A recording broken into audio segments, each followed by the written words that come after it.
What's going on, everyone? Welcome to a new episode of Mostly Wrong Opinions. I am Tyrone. That is Devin. Wait! Before we get started with this review, hit that subscribe button right down there. It really helps us out. Now, let's get into today's review. A retelling or reimagining of the 1987 film Hellraiser. 2022's Hellraiser. What is it? It's a puzzle. And it's almost finished. Had you seen Hellraiser before this? No. Me neither. This was a brand new experience for me. I didn't even know what to expect. I don't know why I strayed away from this one. Well, I was never allowed to watch it. I remember seeing it like on HBO.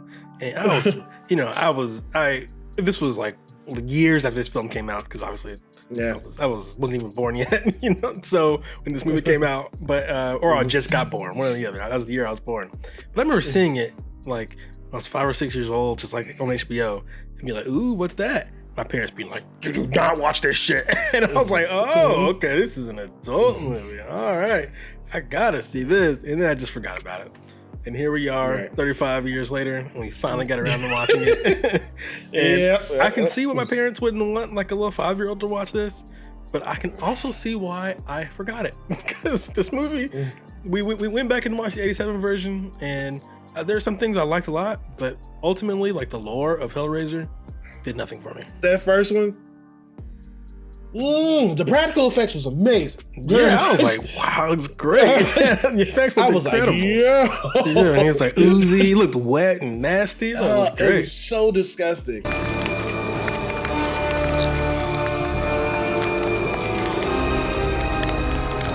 Yeah, it looked incredible. I was like, oh, really? I was like, dang, what is this about again? That's funny. A cube, puzzle, and the dude wanted to get answers from God. Well, actually, I'm not even sure if that's what he wanted. I don't know what he wanted. I guess he just wanted to feel sensations. He wanted to feel good, baby. That's what he wanted. It was nothing to, he really didn't talk about God or nothing like that. He was just like, I just want to feel some next level sensations, And then talk to Holly Berry and Billy Bob Thornton. Yeah, pretty much. Make me feel good. Feel good. Yeah, pretty much. It's dangerous. It opens doors. What kind of doors? Doors to the pleasures of heaven or hell. I didn't care which. And all of a sudden, Hellraiser comes in, he's like, you will feel everything. You will enjoy my delights. A lot of the first movie wasn't clear. I'm like, so who are these people? They're explorers? Exactly. Why did the house suck up the blood like that?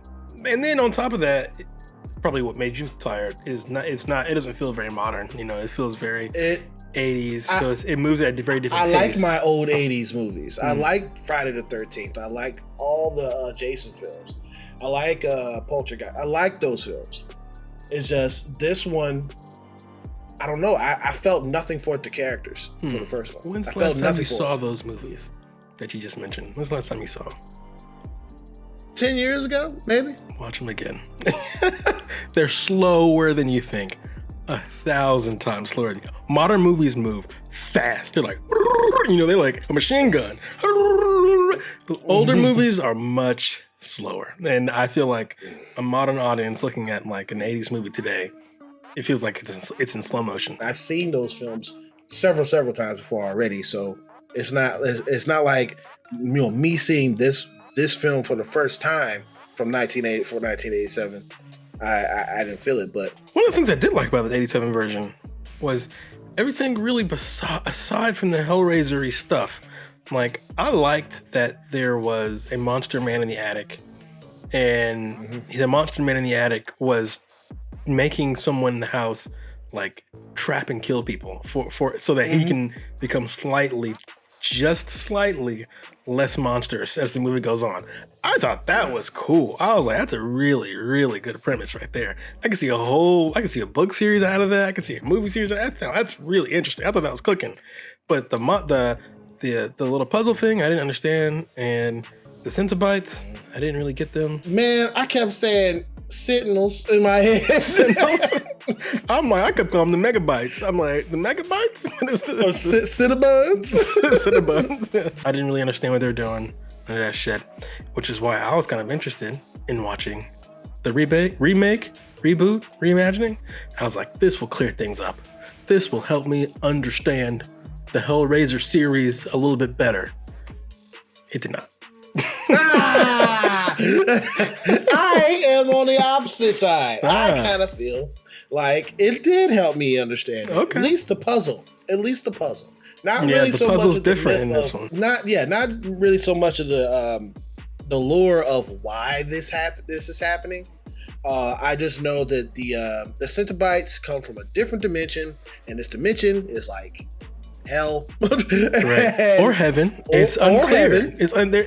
It's like some people call us demons. Some people call us angels. It's like, okay, whatever. With the new version, it follows this girl who is a recovering addict, and she's going through it, and she meets this guy, and this guy is a recovering addict himself, and her brother does not trust this guy, does not want her to be around this guy, and she basically accidentally opens the door with trying to solve this puzzle. This is where the lore of the first 87 film and this movie starts to shift. So the puzzle in the original, if you solve the puzzle, the door opens and the Centibites come out. And what do? I don't even fucking know. But in this one, they do scorpion chains. Get over here. Yeah, exactly. But in this one, you solve the puzzle, a little spike comes out, pow, and it cuts your hand, which marks you. And the Centibites, they're like, whoever has that mark, I'm going to kill them? I don't know. Don't know what they do. Torture them? Don't know. And so she solves it, but she's holding it in such a way that the spike comes up between her fingers and doesn't poke her. But her brother gets poked, and he gets taken by the Centibites. Hey, come on. Hey, what did you take? Right. Stop! And now she's got to figure out what happened to her brother and how to get him back. Now, this part, for me, I like this part a lot. I like that our main character was so deeply unreliable, right? Because she is an addict. Not only was she drinking hard that day, but she had popped like 3 pills. Boy, she was popping pills. You know what I'm saying? So when the Cenobites came out, she was tripping balls. Okay, she was blitzed. She thought she was just seeing these things. Yeah, yeah. And she's like, yo, what is happening? And then the puzzle starts moving by itself. And she's like, dog, man, these drugs are powerful. You know what I'm saying? And then when her brother goes missing, everyone asks her, they're like, what happened? She's like, some demons from hell came out and, you know, and my brother disappeared. And they're like, you sloppy bitch. You know, you can't keep your shit together. You're over here hallucinating. You wanted me to tell you. I'm telling you. I know that I saw. Tell me about Matt, what he said, what he did. I am. He woke me up. His hand was bleeding. He went into the bathroom and then he never came out. You never saw him come out, but No. you just said that you were in and out of it fucking blitzed. So what did you miss, huh? Because he wouldn't just leave. That's not him. I know that. So fucking think, Riley, please. And she's like, well, I'm telling you what I saw. I mean, I know that sounds crazy. I must have been the drugs, but like, so that kind of stuff, I dug that a lot. I like that she had a lot of reasons to doubt why this is real. Because why would you believe that some people who are like with their skin flipped inside out have showed up to like steal your brother, you know? And that's why I like that a lot. But after that, man, the movie for me takes quite the dip. It goes, and doesn't really quite recover from there. I kind of feel like the film was coasting, you know, along the lines of following a pattern to try to find her brother or figure out what happened to her brother. And it leads back to this mansion and this rich dude. But for me, I feel like the movie doesn't really clarify that much of anything. They do try to. He like literally has a book about like what the different formations of the puzzle do, and I guess that really helps things out. But I tell you, if that book was not there, Ooh. Yeah, exactly. That does help things out. But I'm not sure exactly why you need the centibites. I don't like. What do they? Do they actually do anything? I never see them like grabbing, moving anything, or they just kind of go. They're just doing this. Yeah, or.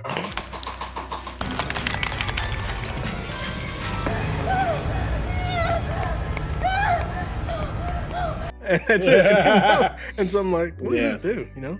Like the Batman teeth. Yeah, that's right. From Batman. Yeah, that scared me so bad as a kid. I was like, whoa, hell yeah, that sound.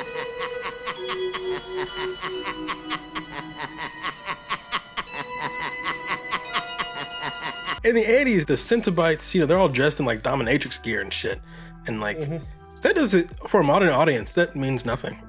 When you look at that and we're like, which is why they weren't dressed in dominatrix exactly. gear in the new one. I found the Hellraiser remake had the same issue that the original Hellraiser had.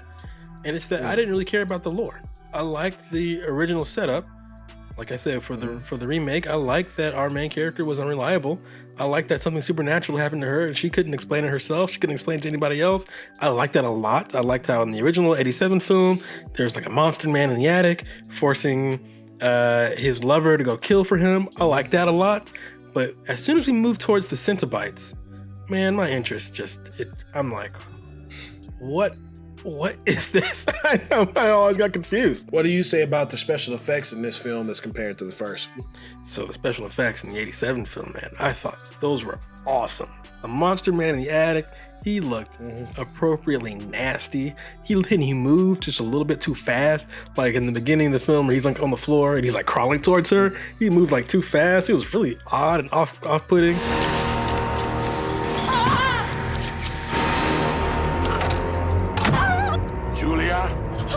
This one uses, traditional CGI stuff, and I didn't really notice the effects too much in the new one. But in the new one, there was a really cool sequence that I did dig a lot, and it had cool effects, and that's when someone opens the portal, but they're in a van that's moving, right? And so that was cool. That was very trippy and strange because, like, they're, like you said earlier, they're from another freaking dimension.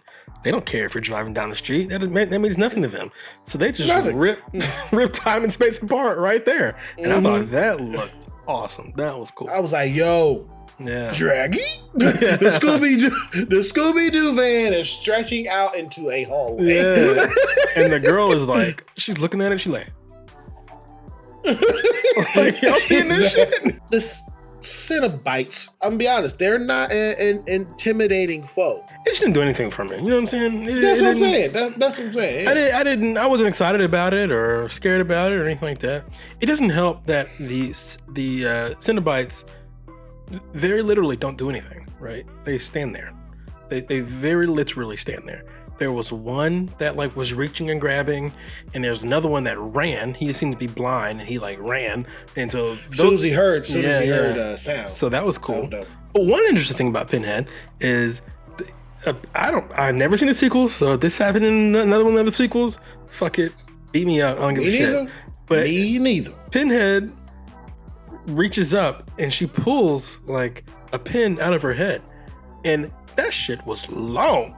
I was like, yo, that shit. She was like, I was like, yo, it was like that. It was huge. So that's I still nasty. don't understand why she stuck it into the girl's neck and why the camera saw into the esophagus and it went like, through. I was like, yeah, that was just kind of weird. Yeah, you're right.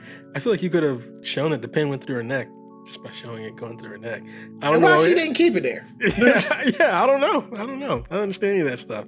But so for the Centibites, I guess what they do is they experience things that are just on the edge, just on the edge of experience, like just barely too much for humans to endure, or maybe too much. Maybe you have to go on some supernatural thing.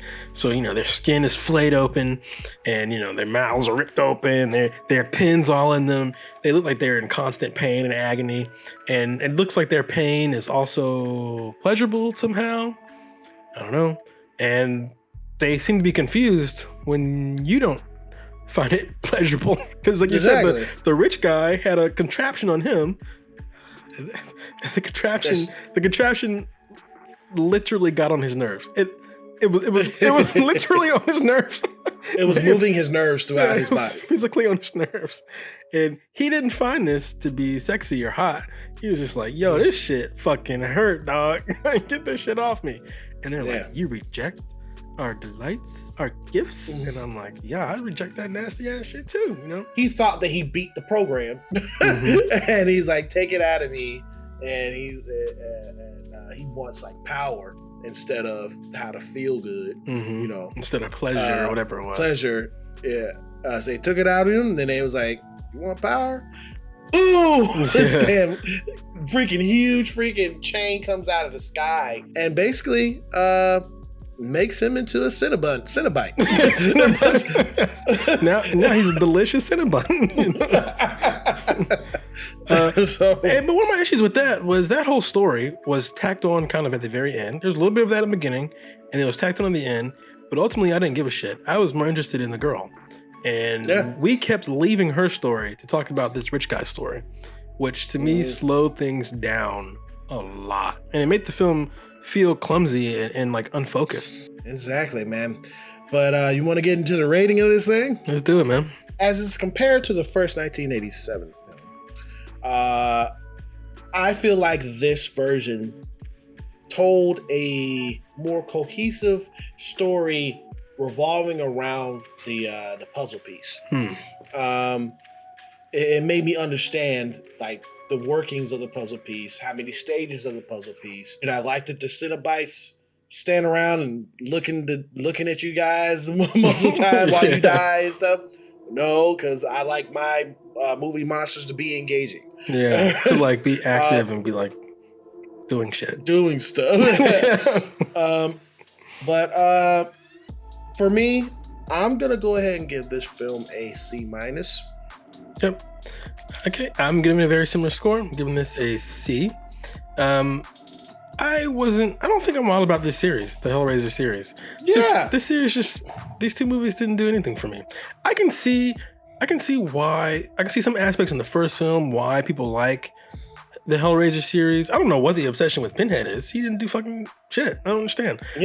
I like the Monster Man in the attic. But then again, we only seen 2 films with this character. Maybe there's something special. Especially about the first Pinhead one. So I don't know. Maybe he grew a lot of popularity without the rest of the films. Are we gonna see those other films? No. No. But I like the Monster Man in the attic. I like that story that you had to like feed this monster type of deal. That's kind of cool, and so I can see why maybe this series why the series is popular. But this sequel I thought was kind of generic-y, and it didn't really. Like I said, a lot of these C movies, they start to blend together, and I forget what happened. I was never scared or concerned about any of our main characters. I felt like waiting for them to get picked off. Yeah, exactly. I was waiting, but just like with Halloween, I was just waiting for the blood to start flowing. You know, I think this just isn't my series. You know what I mean? Not my thing. I don't think this is my bag either. But I gave this film a C-. Devin gave this film a C. The movie right now is on Hulu. Float your boat. Yeah. That is our review for the 2022 Hellraiser. What is it you pray for?